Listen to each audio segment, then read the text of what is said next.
Bienvenidos, ratólogos, a este nuevo episodio de La Caja del Ratólogo, el episodio número 5, donde vamos a hablar si tiene sentido lo cognitivo conductual, obviamente un poquito tramposillo, porque lo vamos a ver desde una visión pues más...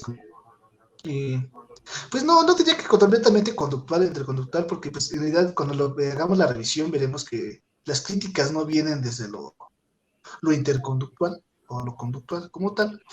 Creo que lo primero, así, primerito que tenemos que hablar es qué es eso a lo que se le conoce como cognitivo conductual. Porque, pues, por lo general en los días actuales, cuando se hace referencia a la psicología científica, todo el mundo lo que dice es la psicología cognitivo-conductual. Eso es lo que vale, eso es lo válido, eso es lo mejor, eso es lo mejor que hay. ¿Y por qué se dice eso? Pues la mayoría de veces las respuestas, más allá de un análisis verdaderamente conceptual o de un análisis de por qué en verdad tiene sentido lo cognitivo-conductual, van en función de pues porque funciona y tiene evidencia de que funciona. Muchas personas incluso llegan a creer que lo cognitivo-conductual es una teoría, cuando realmente el cognitivo-conductual, el modelo cognitivo-conductual no es un modelo teórico, sino que es un modelo tecnológico, es un modelo terapéutico. Entonces, la pregunta que nos estamos haciendo el día de hoy es, ¿tiene sentido lo cognitivo-conductual? De entrada, y ya entrando un poquito en spoilers, yo diría que no. Y por la cantidad de personas, sí, y por la cantidad de personas que reaccionan en la página y todo eso, yo diría que aquí la cuestión está muy dividida, porque hay muchos que dicen, ¿cómo no va a tener sentido lo cognitivo-conductual? Cuando pues obviamente está bueno el debate. Y pues vamos a empezar pues diciendo que... Perdón que te interrumpa, me parece muy bien, aparte cuando normalmente hacemos alusiones o hacemos críticas al evolutivo conductual, una de las principales cosas que siempre mencionan y comentan o nos dicen en general compañeros es sí, pero funciona. ¿Me explico? Es el de sí, tiene problemas teóricos, pero funciona. Lo cual yo diría que bajo ese mismo criterio y bajo ese mismo argumento no lo separa de una teoría o de algún eclecticismo. ¿Me explico? El de sí, pero funciona. Lo mismo el eclecticismo, quién sabe qué aplican, pero funciona. ¿No? O sea, quizás tengan un poquito más de metodología, más rigor, pero en primera instancia el primer argumento que suelta es sí, pero funciona, y ese mismo argumento es visto que puede aplicar en ese crítico y decir, sí, soy ecléctico, pero funciona. Y eso no es realmente importante. Perdón que te interrumpa. No te preocupes. De hecho, justamente es a lo que iba. Hay que empezar viendo de dónde sale el modelo cognitivo-conductual. Y pues, como todos saben, ahorita ya hay conductismo de primera generación, conductismo de segunda generación, conductismo de tercera generación, y conforme avanzan las generaciones en el conductismo, se van volviendo menos conductistas, ¿no? Porque a eso, a lo que digan que ya salió una nueva generación del conductismo, es que ya metieron otro componente cognitivo, que ya metieron ahora sí a la mente, o que ya metieron otras cosas que pues inicialmente no tiene mucho sentido que estén adentro. Si analizamos la primera generación, pues son digamos los fundadores, ¿no? Ahí está Watson, está Thorndike, por otro lado un poco despegado, pero pues haciendo ya experimentación, pues experimentación un poco más controlada. Está obviamente Skinner y todo lo que surge de Skinner, y entonces hasta ahí donde llegan los límites de Skinner es la primera generación. La segunda generación ya empieza a involucrar aspectos de algo que se llama terapia cognitiva, y eso que se llama terapia cognitiva es pues ya emplear o ya hablar acerca de que tenemos mecanismos y procesos internos para comportarnos. Entonces, yo diría que ya a partir de que dicen que nosotros como conductistas tenemos que hablar de cognición también, pues ya algo suena extraño, algo ya dejó de sonar a conductismo, y cuando nos pasamos a la tercera generación, nos damos cuenta de que es una renombración, una nueva forma de hablar acerca de lo cognitivo, donde además ya nos hablan de que existe algo llamado contexto, ¿no?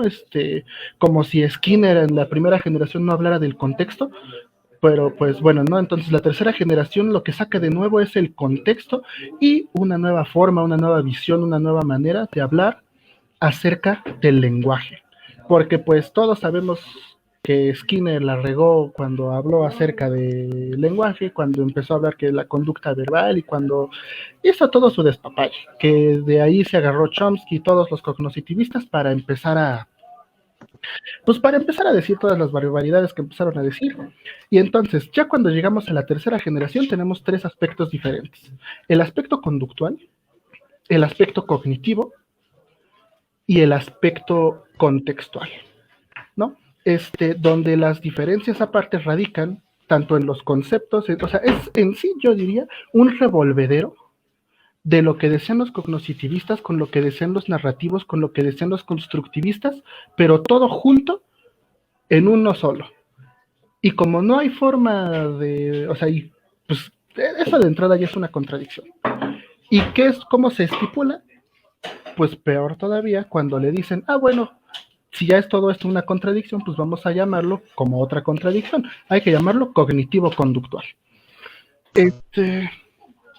Entonces, pues...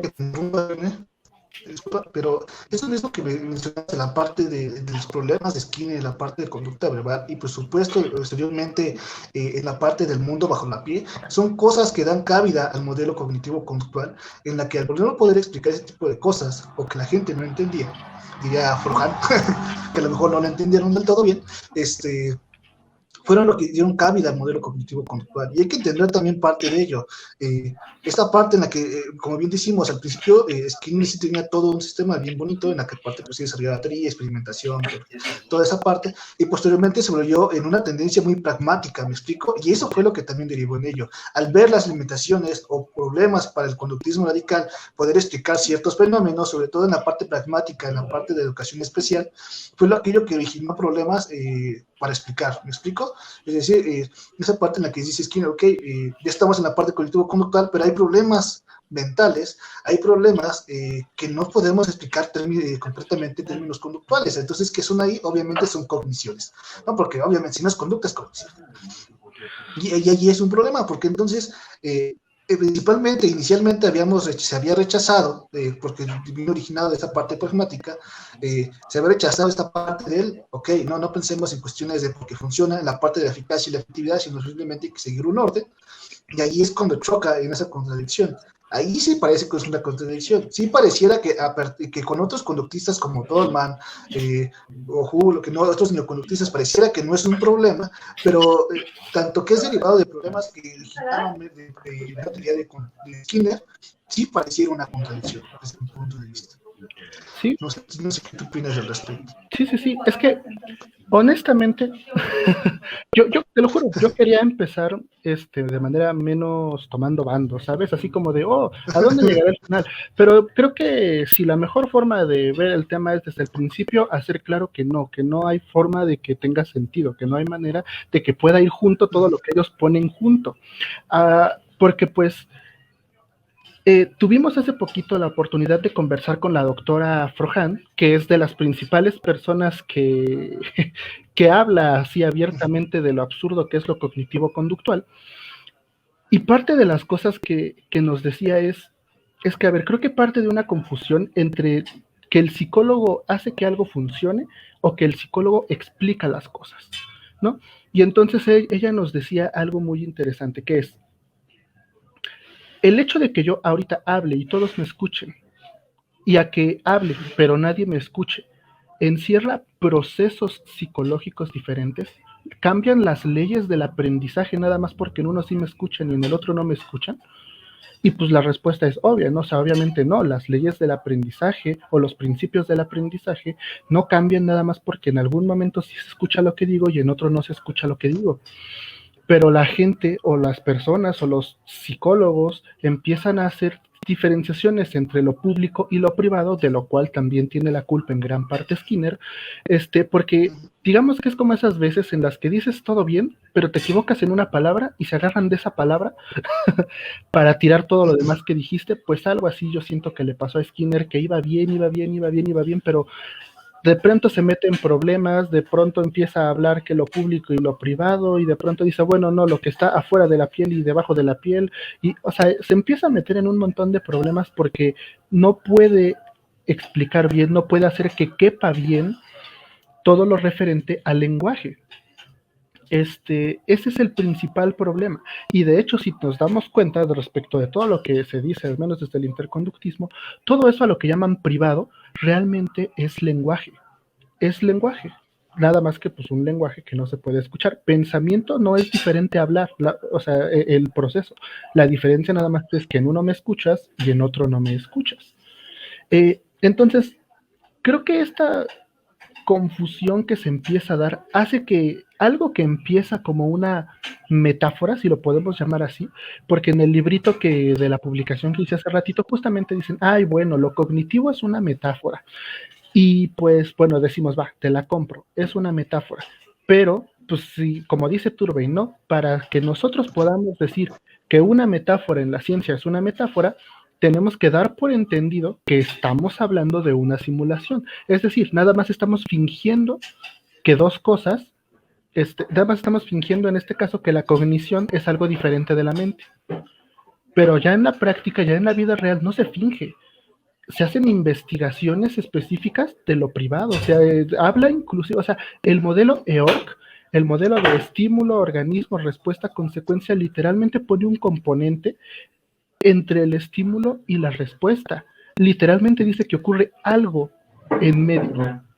Entonces, eso ya no es una metáfora, o sea, eso ya no es metafórico. Ahí ya son personas que se creyeron la metáfora, o que, como diría él, pues cayeron víctimas de la metáfora, fueron empleados por la metáfora. Así que, o sea, no, creo que de ninguna manera de la que uno lo pueda ver o analizar, estamos tratando o trabajando con algo que tenga sentido. No sentido, ni siquiera sentido personal o sentido lógico, o sentido individual, sino sentido en términos, pues, sí, de la argumentación, de la filosóficos, o sea, no tiene ningún sentido. Por supuesto, sí, es que es parte de ello, de ese problema, y es que, como te digo, parte de ello, o sea, esa parte de la construcción en la que deriva de Skinner, y esa construcción en la parte pragmática, en la que se derivó en un sentido muy eficaz y eficacia, ¿no? Esa parte de la eficacia y la eficacia, sí, es eficiente, no le digo que no, funciona, claro que sí, pero choca con un montón de principios, empieza a etiquetar las conductas, empieza a generalizar las conductas, ¿ok? Ok, depresión, tienes que tener estos criterios para tener depresión, tienes estos criterios, entonces tienes depresión, si tienes depresión, el procedimiento es este, ahí te va, o sea, como si fuera un librito, un manual, y así no es. ¿Me explico? O sea, nosotros no generalizamos la conducta porque sería generalizar los problemas. Desde ahí ya hay un principio y hay una contradicción en sentido psicológico. ¿Me explico? Porque entonces ya la conducta no es individual. ¿Me explico? Es una conducta generalizada para todos. Sí, perfecto. Ahora, vamos, bueno, aquí hay una pregunta antes. Que dice, ¿qué diferencias hay entre la terapia emotivo-racional-conductual y la terapia cognitivo-conductual? Y diferencias en sí, pues, o sea, no los podemos poner como que para diferenciarlos entre sí, porque actualmente la terapia racional-emotivo es una terapia, o sea, es una de las técnicas, uno de los procedimientos que hay dentro de la terapia cognitivo-conductual. O sea, no es como que estén a la par, que sea o la terapia racional-emotivo o la terapia cognitivo-conductual, sino que dentro de la terapia cognitivo-conductual, si el problema lo amerita, ellos dicen que podemos utilizar la terapia racional-emotiva. Pero si se dan cuenta, esto también ejemplifica de buena manera parte de los problemas que estamos diciendo. Porque si uno se pone a leer acerca de la terapia racional, emotivo-racional, habla de ideas irracionales, de pensamientos irracionales, y de que son los pensamientos los que causan la conducta desadaptativa en este caso. O sea, de nuevo, se habla de una causalidad. Dice, la conducta desadaptativa es causada por un componente emocional y un componente de pensamientos irracionales. O sea, de entrada ahí ya hay muchas cosas que podemos debatir, que pues haremos, supongo que en algún otro momento. Pero esta causalidad, hablar de que lo interno causa lo observable, es algo que cualquier buen conductista jamás en la vida aceptaría.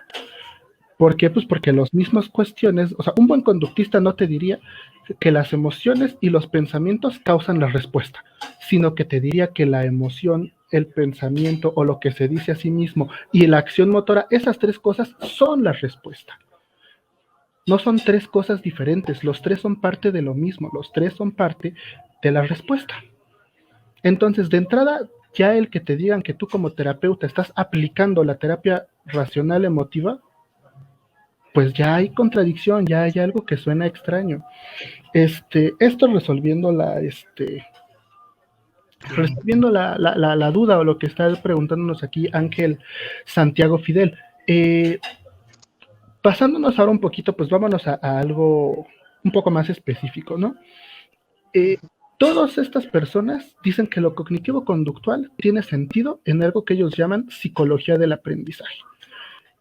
O sea, la psicología cognitivo-conductual tiene sentido respecto de la psicología del aprendizaje, que también hace ruido la forma en que lo dicen los mismos cognitivo-conductuales. Porque de nuevo, yo no estoy sacando esto de la nada, estoy sacándolo de un libro que tiene como 800 hojas, que es muy citado y... 600. 610, que literal se llama Manual de Técnicas de Intervención Cognitivo-Conductuales. Así que, pues, para que no crean que estaba yo haciendo la crítica desde de la nada, ¿no? Que yo me estoy inventando las palabras. Que sí suele hacer. Que sí lo hago, ¿no? Pero hoy no.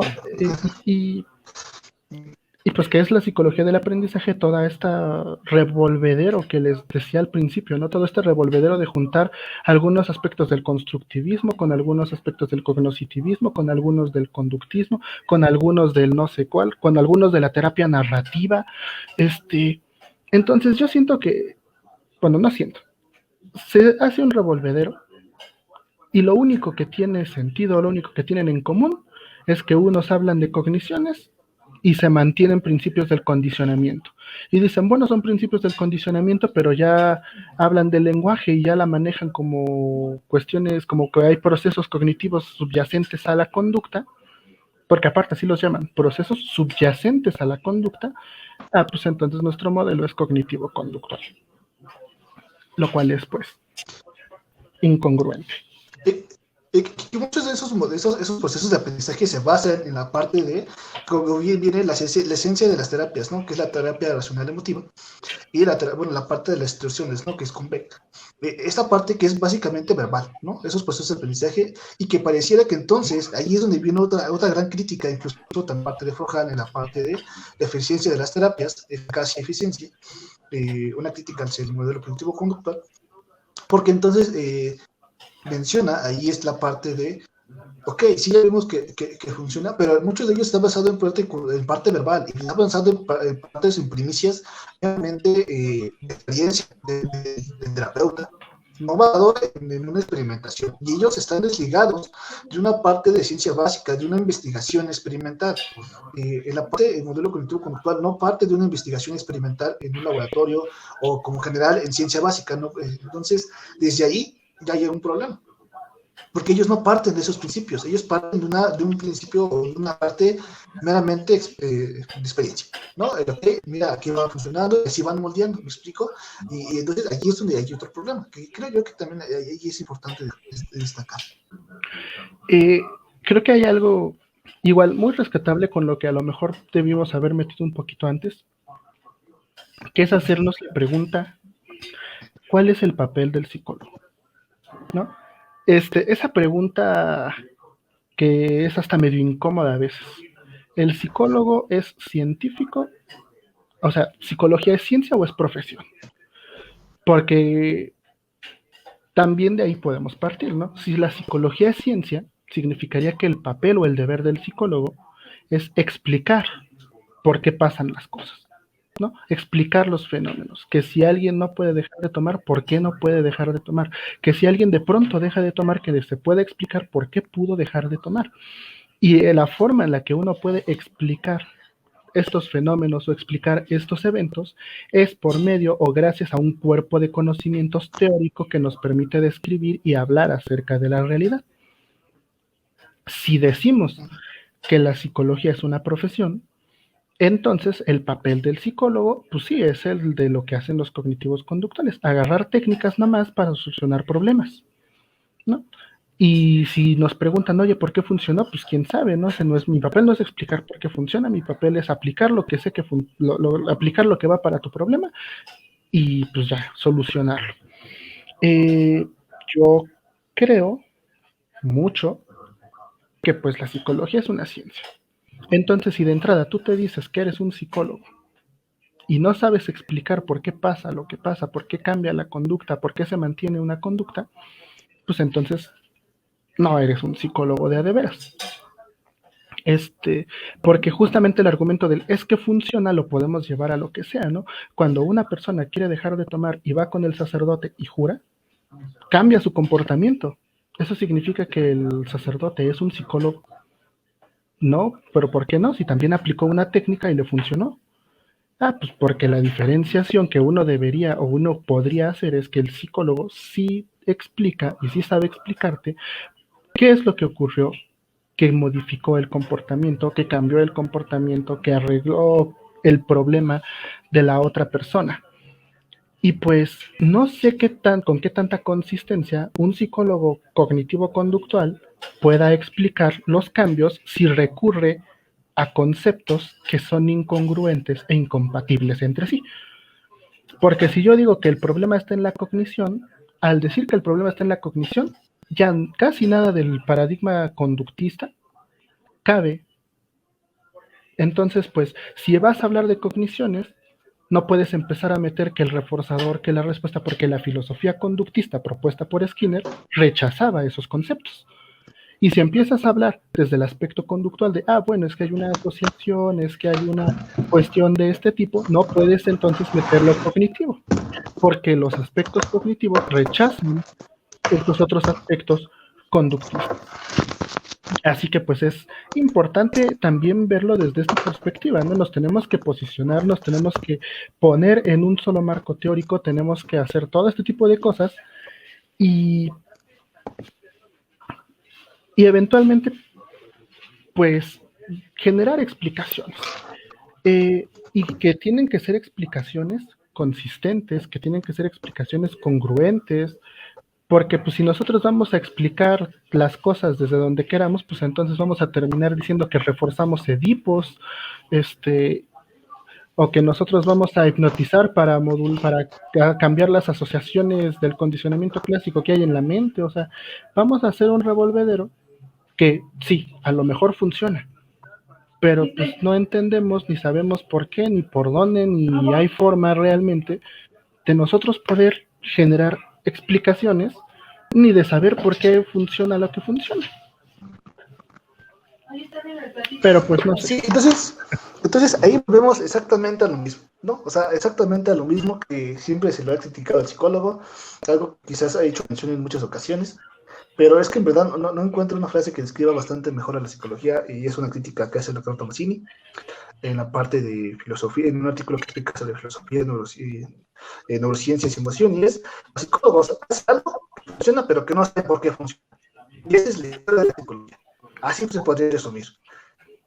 En general, la psicología hace cosas que no saben por qué funcionan, pero que pegan. O sea, ha funcionado, ha ido mejorando, ha hecho tratamientos, intervenciones, y ha ido bien. ¿Qué? Pero funciona, y van bien. Y sigue sin saber qué está haciendo, sigue sin saber qué está estudiando, sigue sin saber qué está modificando, pero sabe que algo está haciendo. Y ese algo, en esa parte, en ese contexto, en ese montón de cosas que hace, algo debe funcionar. Entonces, creo que ahí es donde volvemos y pues pareciera que estamos como dando círculos, ¿no? O sea, no estamos avanzando. Porque al parecer es más sencillo decir en esa de investigar. Una parte de la doctora Flora decía ok, sí, hay límites, no digo que por eso son teorías, y a fin de cuentas la ciencia va en crítica y mejorando, es parte de, pero simplemente decir, ¿sabes qué? Ya me di cuenta que esto no funciona, entonces aquí hay un límite, dirían ahí, bueno, pues ahí ya tienes un campo de investigación bastante padre para explicar por qué no funciona, por qué esa parte no hay explicación. Ya tienes un buen trabajo, un buen tema de investigación, o simplemente es momento de decir, ¿sabes qué? Hasta aquí llegó el enfoque, hasta aquí llegó la teoría, es momento de retirarme de aquí, de decir, ¿sabes qué? Me di cuenta que el conductismo no funciona, y cambiar, ¿no? O sea, que es también completamente válido. allí es donde creo que, pero no mezclar, ¿me explico? No ser ecléctico, o sea, no, es no, que no estamos mezclando. yo siempre choco cada que dices eso. Porque yo no creo que sea así. No creo que sea de, bueno, hasta aquí llega el conductismo, ya no da para más esto, entonces pues me cambio a otro que sí lo abarque. Yo creo que no es así. Yo creo que la cuestión es hasta aquí llegó, pero ¿por qué hasta aquí llegó? ¿Por qué ya no me permite explicar más? ¿No? Y entonces no se trata de, bueno, pues me genera explicaciones hasta aquí, entonces que me da mejores explicaciones o que me abarca más fenómenos, entonces me voy para allá, porque justamente esa fue la lógica bajo la cual inició la mal llamada revolución cognitiva, ¿no? Que decían, bueno, el conductismo hasta aquí llegó, ¿qué si me dice que me va a explicar el lenguaje bien?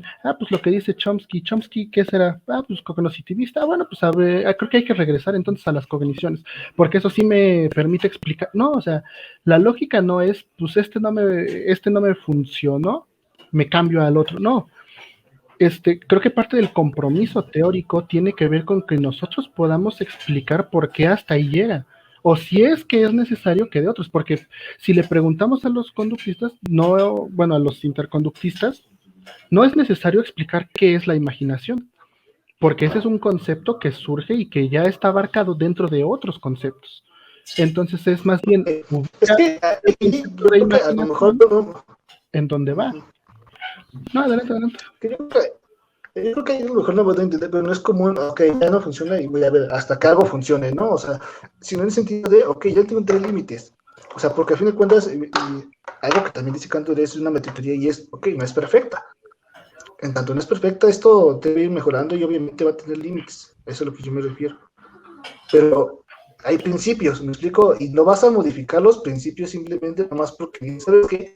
Ya, si modifico esto, ahora ya digo que modifico este principio y ahora ya entran las cogniciones, ¿me explico? Ahí es donde creo que fue la parte de, o sea, yo siento que ahí fue donde la parte que fue el problema, modifico esto y ahora, mira, ya también puedo modificar, ya puedo condicionar Edipos, porque ya me lo permite, desde el mismo conductismo. Yo siento que eso es lo que está mejor, está equivocado, o sea, si vas a llegar a ser un desastre, pues mejor no hagas el desastre, ¿no? O sea, es el punto de esto. Sí. De hecho, o sea, respecto a eso, yo creo que hay dos cosas, ¿no? Está el aspecto de, si encuentras límites en la teoría, que todas las teorías científicas tienen límites, porque pues eso es la ciencia tiene sus límites, la ciencia tiene sus alcances, todas tienen límites. No puedes nomás porque te topas con un límite salirte de la teoría y decir, no, pues esta teoría ya no me sirve. No, el punto es que sepas ¿por qué está ahí el límite? ¿Qué le hace falta? ¿Qué hay que cambiar? ¿Dónde hace falta investigación para esas zonas que ahorita no entendemos? Entenderlas. Eso por un lado. Y por otro lado está el segundo aspecto, que es el que tú dices, ok, encuentras un límite, no para ampliar el límite vas a agarrar cualquier cosa de la primera teoría que se te aproxime. No es así como de, híjole, aquí ya tengo un límite, bueno, pues mira, del Freud dice que esto sí lo explica, ¿no? Entonces lo meto porque para ya no tener este límite, no, porque ya estás haciendo un revolvedero, ya estás aplicando dos cosas que son incompatibles entre sí, y yo creo que las dos cosas son igual de malas. Decirte, bueno, claro, esto ya no me sirve, entonces no sé por qué no me sirve, no sé por qué ahí está el límite, ni siquiera sé si es un límite de veras o no, pero pues entonces yo me voy a esto que es más taquillero o a esto que funciona más, aunque no sepamos por qué funciona. Eso es igual de malo que simplemente decir, bueno, pues aquí tengo un límite, entonces voy a empezar a meter otras cosas para que quién sabe de dónde salieron para subsanar este límite y entonces ya no tenemos limitantes y ahora somos cognitivos conductuales del inconsciente.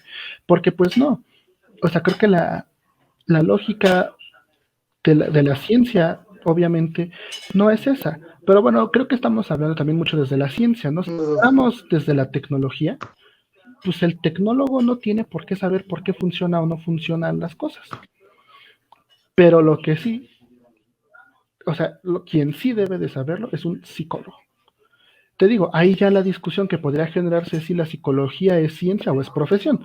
Yo insisto, es ciencia. Y si no puedes explicar el fenómeno y si no puedes explicar el cambio, no es de psicólogo. Y muchos dirán, no, es que es profesión. Y si puedo modificar y si puedo cambiar el comportamiento y cambia, pues entonces ya, con eso basta para decir que soy psicólogo. Yo creo que no, porque el comportamiento lo modificamos a cada rato, lo modifican un montón de personas Bueno, sí se denominan psicólogos ya cualquier persona en estas épocas, pero justamente por lo mismo. Sí, ya cualquier persona se denomina psicólogo en ese aspecto. Porque cualquier persona que se meta y que diga, mira, yo ayudé a solucionar un problema, ya siente que eso es ser psicólogo. Y la verdad es que es cierto, bajo la lógica de los cognitivo-conductuales, cómo funciona, pues entonces estoy haciendo psicología. Pues bueno, entonces cuando todos esos charlatanes que dicen que hacen psicología, pues también tienen razón, porque también solucionan algunos problemas de las personas y tampoco saben por qué lo lograron. Entonces, ¿cuál es la diferencia entre un charlatán y un psicólogo de estos? La evidencia, podríamos llamarlo, pues sí, pero ¿cuál evidencia? Si tienes evidencia que no es comparable entre sí. O sea, no puedes comparar la evidencia derivada del aspecto conductista con la cognoscitivista. Entonces, pues, ¿realmente tienes mucha evidencia? Pues, quién sabe, porque si tienes esta que te está diciendo, no, si todo está en las cogniciones, pero acá tienes a otro que hizo exactamente lo mismo y te dice, no, la cuestión es en el estímulo-respuesta, ¿a cuál le haces caso? Si tu paradigma hace que las dos quepan. Entonces, es la incongruencia dentro de la incongruencia y donde pues, o sea, y son cosas que la gente no analiza, o sea, son cosas que la gente pasa por alto o que simplemente no le importan o que de plano nada más dicen, bueno, pues es que ya no, esto me está generando dinero, ¿qué importa si sirve o no sirve? ¿Qué importa si esto me hace quedar bien o mal a la psicología? ¿Qué importa todo eso? Y, Pareciera que no importa, pues es lo que funciona y es lo que sirve, pero a la larga sí importa, o sea, y hay repercusiones, ¿no? O sea, exactamente eso, no saber por qué funciona, pues exactamente es genera estos problemas, ¿qué diferencia entre con un charlatán? En tanto que no hay diferencia, entonces pues cualquier persona puede entrar en ese rango. ¿Me explico? Ahora, exactamente ese es el problema. Ahora que sea teórico, es entre los problemas, en problemas que no, o sea, la parte de las etiquetas nos genera problemas de síntomas, nos genera problemas médicos, nos genera problemas en disciplinas que no nos corresponden, porque estamos en un terreno médico y nosotros no somos médicos, por lo tanto no podemos etiquetar, no podemos generalizar, bla, bla, bla, bla.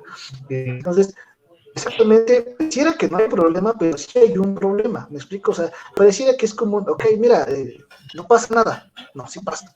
Y pasan muchas cosas.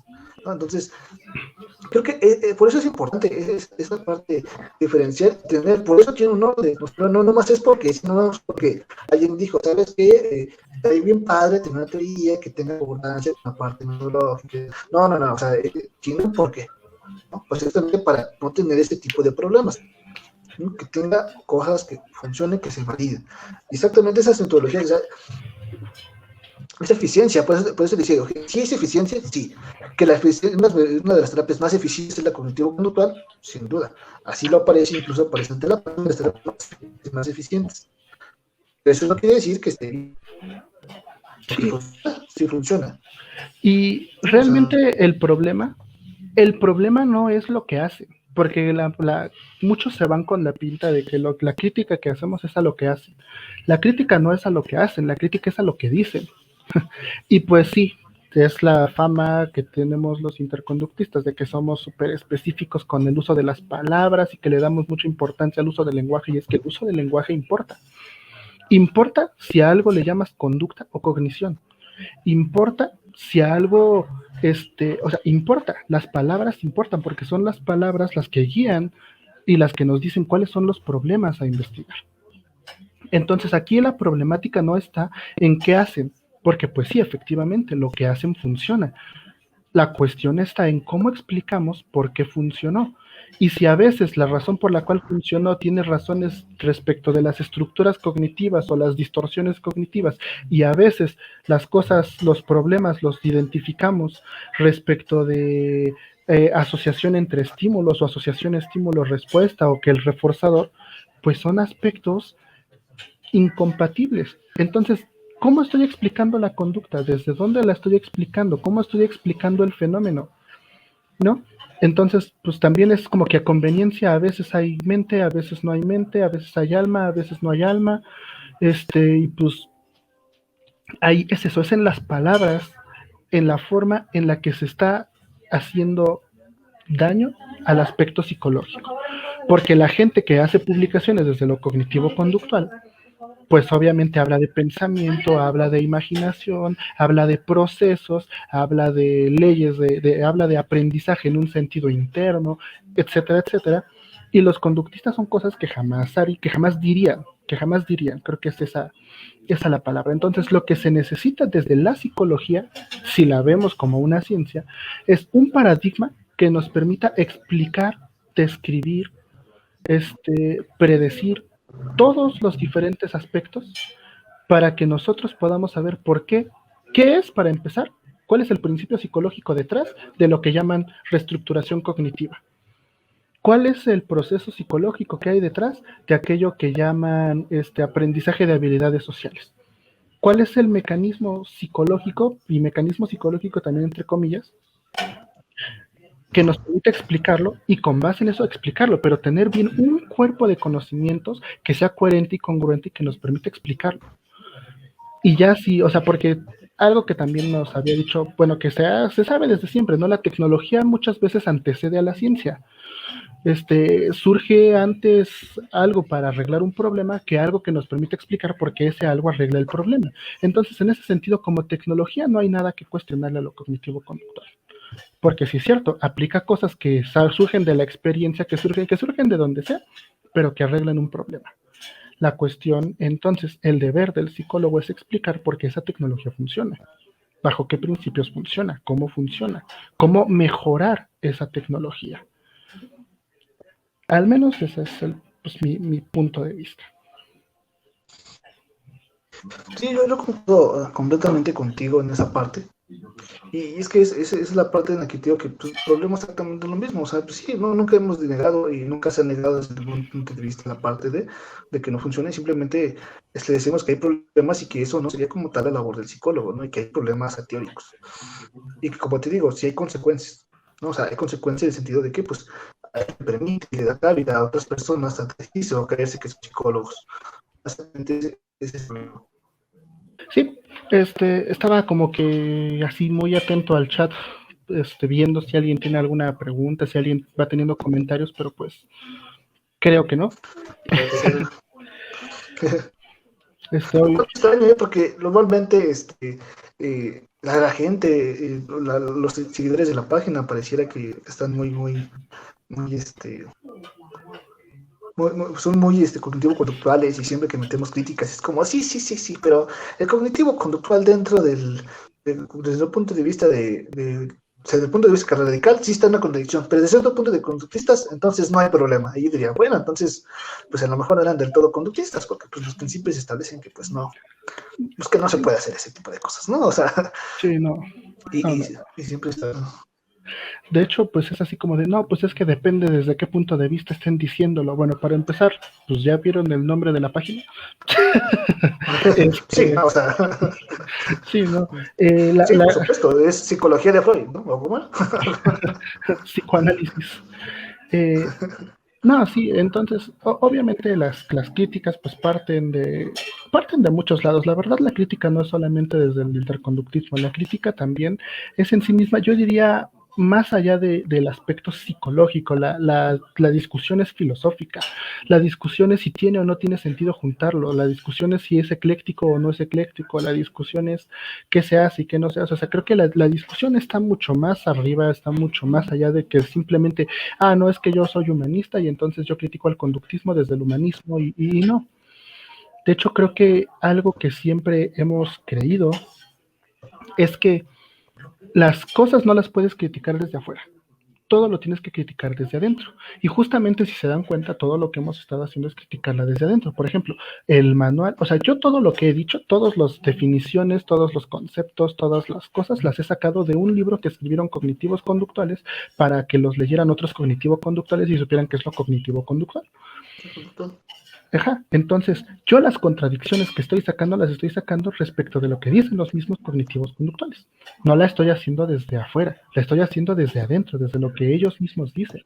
Y si dentro, o sea, si de manera interna hay incongruencia, pues ni hace falta criticarla desde afuera para terminar de ver la incongruencia, para terminar de ver la incoherencia. Que de nuevo, también nosotros sabemos que allá afuera pues lo cognitivo conductual es lo más taquillero Y qué bueno que sea lo más taquillero, porque la otra opción pues es el psicoanálisis, es el humanismo, es el coaching, es el... Bueno, creo que lo cognitivo conductual es menos taquillero que el coaching y todas esas cosas, ¿no? Sí, Hasta, yo también considero que es más taquillero. pero, o sea, también es triste hasta cierto punto porque pues lo cognitivo conductual digamos que es lo menos peor. Es lo que se acerca más a una tecnología científica, o sea, bueno, una tecnología derivada de procedimientos, a una teoría, digo, a procedimientos cuidados, a procedimientos que tienen eficacia, que está probado empíricamente, o sea, está bien estructurada en ese sentido. Entonces, en ese sentido, pues qué bueno que la gente se acerca, que la gente cada vez más sabe que el cognitivo conductual, pues, es a lo que uno se tiene que aproximar si quiere un buen terapeuta, porque pues sí, finalmente lo que utilizan son principios del aprendizaje, algunos incompatibles entre sí, pero finalmente al menos son personas que leen y dicen, mira, aquí hay conocimiento, vamos a transformarlo en tecnología y vamos a aplicarlo. Y pues tiene sentido, porque en tanto tecnología, pues no les importa tanto de dónde viene el conocimiento, sino cómo lo pueden transformar para solucionar un problema. Y que a fin de cuentas parece muy curioso, exactamente esos procedimientos, pero a fin de cuentas terminan modificando conductas, porque incluso en sus mismas investigaciones justifican la existencia de pensamientos, procesos, de imaginación, etcétera, etcétera, etcétera, a partir de conductuales de modificación conductual. ¿Me explico? Lo que ellos permiten, lo que ellos describen es, oh, mira, ahí sí es una asociación. ¿Cómo lo supiste? Porque se modificó tal conducta. Entonces, a fin de cuentas, lo que hacen es modificar conductas. Ellos creen que se debe a otra cosa. Es extraño. Y bueno, quizás a lo mejor me falta un poquito leer un poco más de esto, pero a mí me parece extraño que a fin de cuentas, pues lo que hacen es modificar conductas. En todos los artículos que he llegado a leer, de modificación conductual o de intervenciones terapéuticas de cognitivo conductual, terminan modificando conductas, a fin de cuentas, siguen siendo conductas. Sí. Y de hecho, pues cuando ellos se meten a aspectos cognitivos, aspectos cognitivos como, ay, es que vamos a mejorar su memoria, realmente, ¿qué es mejorar la memoria? Si lo vemos desde el aspecto skinneriano conductual, pues es mejorar el control de estímulos. Si lo vemos desde el cognitivismo, pues es mejorar los mecanismos internos de la memoria. O sea, en el conductismo, la memoria está afuera, en un estímulo que, este, que posibilita respuestas particulares que van a ser reforzadas. En el aspecto cognitivo está dentro, porque son mecanismos que literalmente nosotros tenemos para procesar la información. Entonces, o sea, este ejemplo también, de nuevo, hace ver la separación que hay entre lo cognitivo y lo conductual, pero más allá de eso, nos permite entonces que digan, ah, bueno, es que no se acuerda dónde deja las llaves, vamos entonces a utilizar un procedimiento de control de estímulo y vamos a hacer que ponga siempre las llaves en el mismo lugar, y entonces ya antes de salir siempre va a estar ahí ese lugar, y cuando llegue siempre las va a poner en el mismo lugar y ya no se le van a volver a perder. Esa es una forma de solucionar el problema. Otra forma de solucionar el problema es entonces, ay, bueno, mira, siempre que dejes las llaves, haz un ejercicio lingüístico donde vayas repitiendo, mueble, mueble, mueble. Y entonces con la repetición vocal te vas a acordar dónde las dejaste, porque eso lo que hace es que se quede mejor el mecanismo analógico de bla, bla, bla. Y pues uno podrá decir, son dos fenómenos diferentes que tienen explicaciones completamente diferentes, o simplemente en un caso hay un estímulo particular que estás poniendo y en el otro el estímulo es lo que la persona se dice. O sea, si son dos procesos diferentes, o es el mismo procedimiento y lo podemos explicar bajo la misma premisa o bajo el mismo principio. Pues yo creo que se puede explicar bajo el mismo principio, o al menos sin recurrir a aspectos no observables, porque finalmente, ¿cómo sabemos que se modificó el proceso mental, o que se modificó la memoria o el mecanismo? Pues porque la persona agarra sus llaves y sabe dónde las dejó. O sea, finalmente para evaluar recurrimos a la conducta. Entonces, el intermediario sale sobrando. No sé si tengas algo que agregar, si no ya podríamos ir concluyendo. Pues bueno, no se olviden de seguirnos, perdón por interrumpirte, ibas a decir que lo mismo, no se olviden de seguirnos en nuestras redes sociales, en Instagram es arroba sí, guión bajo interconductual, en Facebook, pues si es que se supone que nos están viendo, que es psicología interconductual, y suscribirse también a nuestro canal de YouTube, que es hacer ¿okay? Y no sé si hay algo más. Sí, bueno, nada más que pues obviamente en el canal de Cerca del Alma están los demás podcasts, está justamente, de hecho está en el que conversamos con la doctora Frohan, conversamos justamente acerca de lenguaje y psicoterapia, ella es experta en eso, ella lleva mucho tiempo trabajando en eso, entonces pues les compartimos al ratito en una publicación la entrevista que le hicimos y cómo estuvimos platicando acerca de esto y cómo ella lo dijo, ella dice un poquito más feo que nosotros las cosas, ¿no? Ella sí les dice a los cognitivos conductuales sí. ignorantes. No, déjate eso, en un artículo de Turner dice, y terminan en cosas nefastosas como el llamado cognitivo conductual, o sea, muy feo, así, algo nefasto, horrible. Sí, ella es el resultado de cuando no se estudia bien los principios, así, casi. Entonces, pues, se los dejamos al ratito, ahorita se los compartimos para que o nos odien más por estar en contra de lo cognitivo conductual o se convenzan un poquito más de lo que hemos estado platicando. Y pues si no hay otra cosa que agregar, pues sería todo.